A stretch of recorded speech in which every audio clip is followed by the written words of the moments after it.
خودمون باید خودمون سوال بکنیم. هر کس از خودش سوال بکنه، هر یک مسلمان از خودش باید سوال بکنه برای چی ما از مسجد، از برکات مسجد، از مجالس علم، از نمازهای پنجگانه، از قدم زدن به سوی مسجد، برای چی از این محروم شدیم؟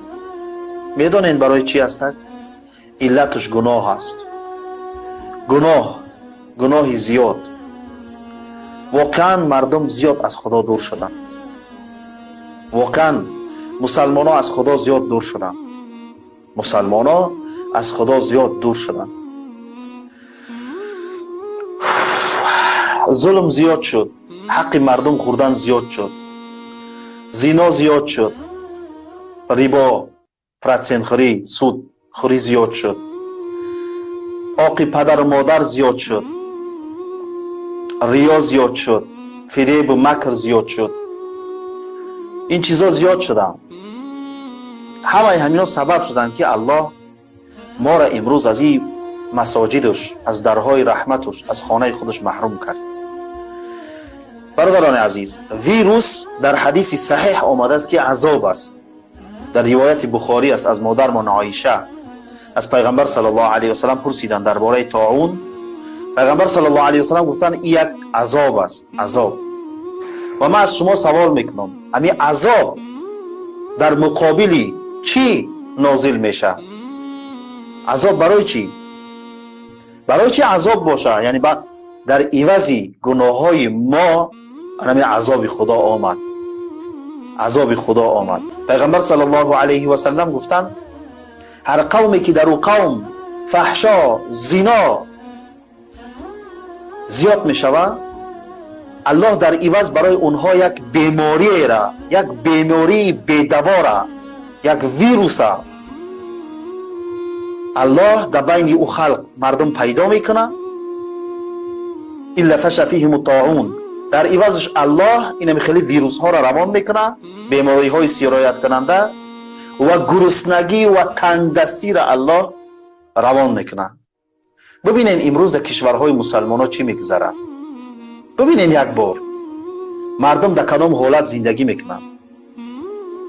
اون روز یک نوار را تماشا میکردم، یک کودک 8 ساله، برادران عزیز صدای من خوبه انشالله نه؟ یک کودک 8 ساله مسئولیتی تمام اونم خونه را به عهده خود گرفتگی هست. در افغانستان در دستش پاکت میفروشه. پاکت میپرسش ابو برنده، میپرسش که تو چند دانه در یک روز میفروشی؟ میگه خیلی چند دانه میفروشم. میگه چند سوم کار میکنی؟ میگه 10 سوم، 10 افغانی، 20 افغانی کار میکنم. میگه که تو با 20 افغانی آیا تو کرای خانه تونه، خوردنی خانه تونه پر میکنی؟ میگه نمیکنم. میگه که آیا در خانه تون کسی دیگه کار میکنه؟ میگه نمیکنه. پدر ندارم، مادرم بیمار است. کودک 8 ساله، برادر عزیز، کودکی که او باید در این وقت بازی کنه، او باید درس بخونه. در عهده کودک یک عائله را ماندن. کودک 8 ساله.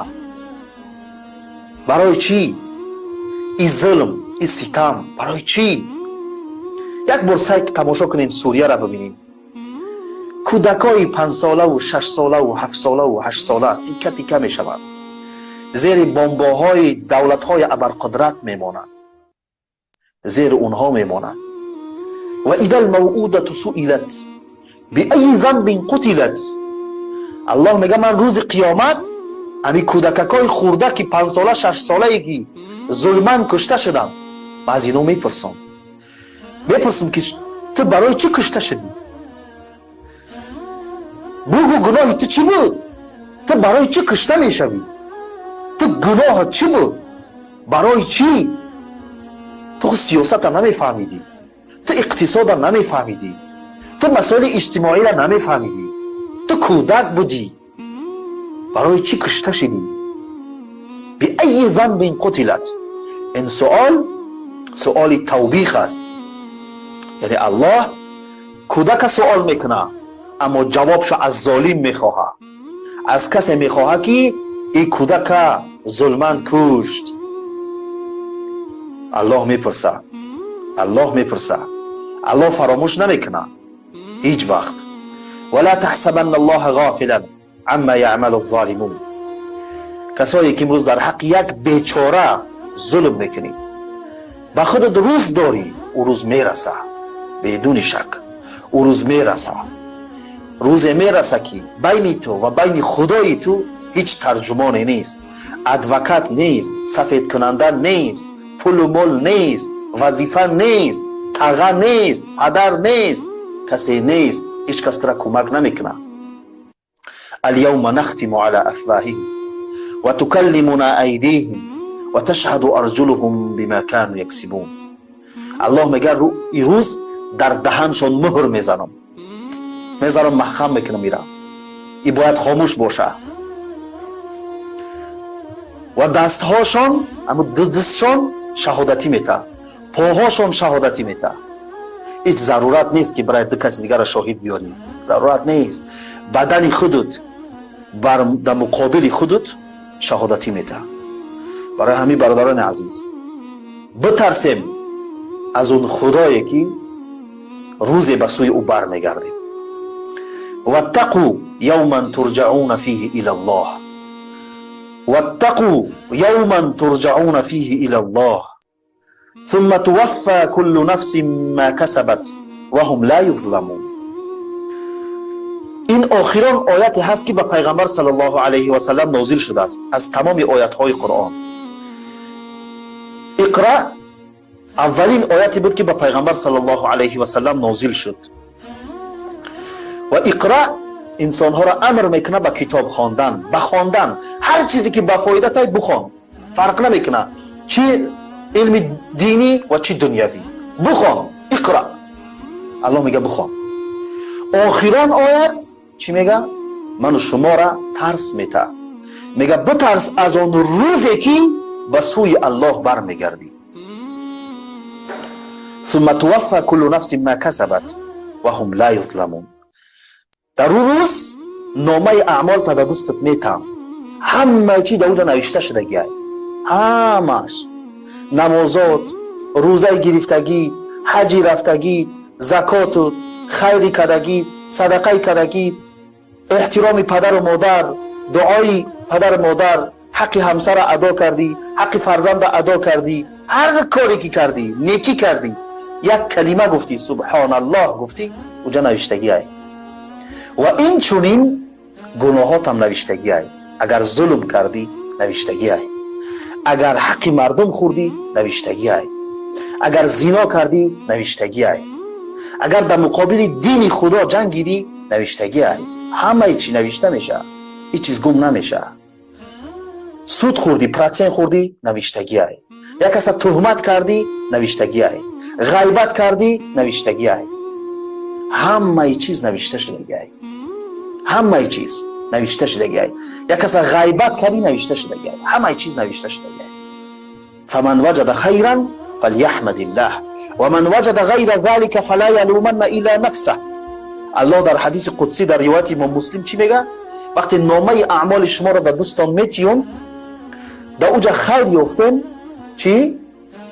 اوجا خیر یافتین، چی باید بگی؟ بگوی الحمدلله، زیرا توفیق الله بود که تو، توفیق الله بود که تو همین عمل صالح انجام دادی.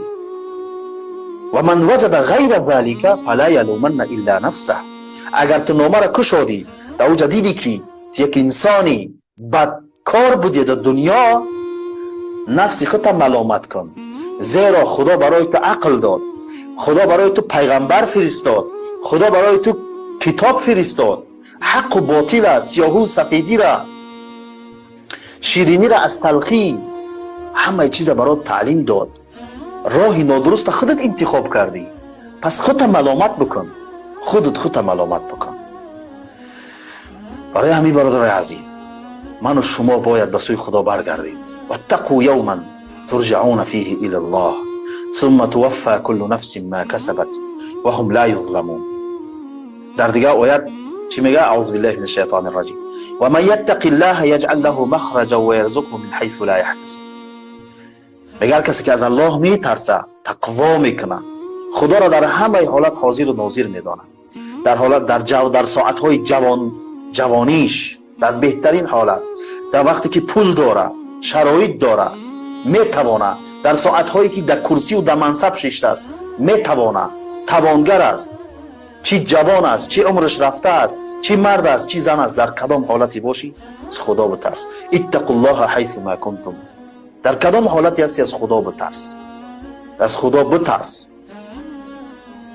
حتی عبدالله ابن مسعود میگه که در شرح عقیده طحاوی آمده است، عقیده ابوالعز حنفی، میگه که اگر مسلمانان تنها با یک آیت قرآن، یعنی به همین آیتی و من یتق الله یجعل له مخرجا و یرزقه من حیث لا یحتسب، تنها به همین آیت عمل کنن، تمام مشکلات برطرف میشه، به هدف میرسن، به هدف میرسن. یعنی نقطه مشکل، نقطه ضعف ما در چی است؟ تقوا نداریم، تقوا نداریم. این واقعیت است، تقوا نیست برادران. برای همین برادران سبب چی شد که امروز درهای رمضان، درهای مسجدها بسته شد؟ برای چی؟ برای چی ما از تراویح محروم شدیم؟ برای چی؟ از حلقه های قرآنی محروم شدیم؟ برای چی؟ برای چی من از ختم قرآن محروم شدیم؟ برای چی؟ از قدم زنی ها در نماز صبح در رمضان طرف مسجد می رفتیم، راحت میکردیم. برای چی از این محروم شدیم؟ در نماز پیشین در رمضان روزدار قدم زنی به سوی مسجد راحت میکردیم، طهارت میگرفتیم، سلقین میشیدیم، میپوشیدیم طرف مسجد. برای چی محروم شدیم؟ در نماز عصر، در نماز شام، در درهای مسجد میدید که مردم جمع میشیدن، 100 نفر، 200 نفر، 300 نفر، در دستشان خرما، همه انتظار است که اذان بگن روزه ما بکشایم. برای چی ما محروم شدیم؟ برای چی؟ برای چی محروم شدیم؟ از تراویح مسجد برای چی محروم شدیم؟ از ختم محروم شدیم.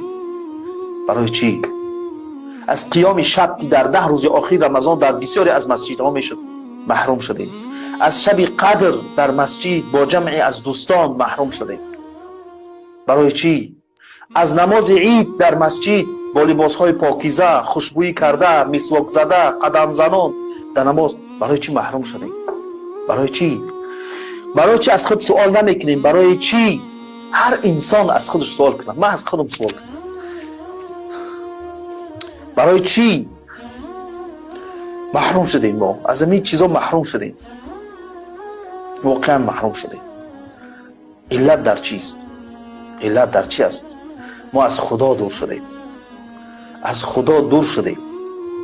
تا این که به سوی خدا بر نگردیم دیگه ما شاید درهای رحمتش، شاید چی؟